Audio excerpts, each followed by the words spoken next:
শিল্প বাণিজ্য দপ্তরের সাব্রুমস্থিত জেলা কার্যালয়ের এক্সটেনশন অফিসার নেলসন রিয়াং পুরো দক্ষিণ জেলার প্রচুর সংখ্যক মানুষের কাছ থেকে অর্থ আদায় করছেন লোন দেওয়ার নাম করে বলে অভিযোগ। কিন্তু আশ্চর্যজনকভাবে ঊর্ধ্বতন কর্তৃপক্ষের নিকট দুর্নীতিবাজ এই আধিকারিকের বিরুদ্ধে প্রচুর অভিযোগ থাকা সত্ত্বেও কোনো প্রকার ব্যবস্থা নিচ্ছেন না।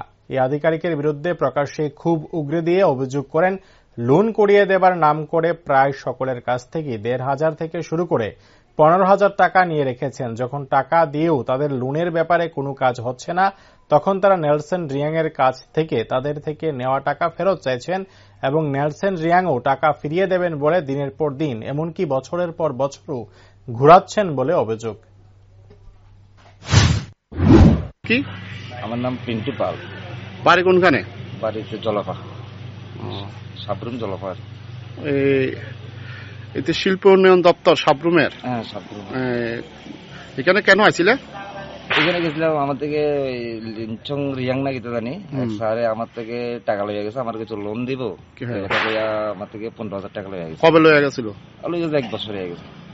তো টাকা টুকা ব্যাক করছে না? না, আমার কিছু টাকাটা দিয়ে লাইব। এখন আমার ৫,০০০ টাকা দিয়েছে, আরো ১০,০০০ টাকা রয়েছে। এখন কইছে আমার কিছু ২ তারিখ টাকাটা দিয়ে লাইব। এখনো দিব দিতে আছে? দিতে আছে। তো লোন দিছে নি?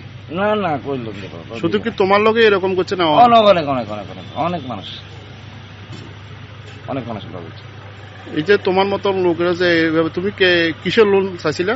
আমি চাইছিলাম স্বাবলম্বন লোন দিব গেছিলাম। লোন দিছে কিন্তু ক্ষুদা মানে একদম বাউতাবাজি, অনেক মানুষের তো টাকা গেছে, অনেক মানুষ। এখন তো আমার বাদ বাকি টাকাটা ২ তারিখ দিব গেছে। এখন দেখি ২ তারিখ না হলে এরপরে কথা কম বাড়তে।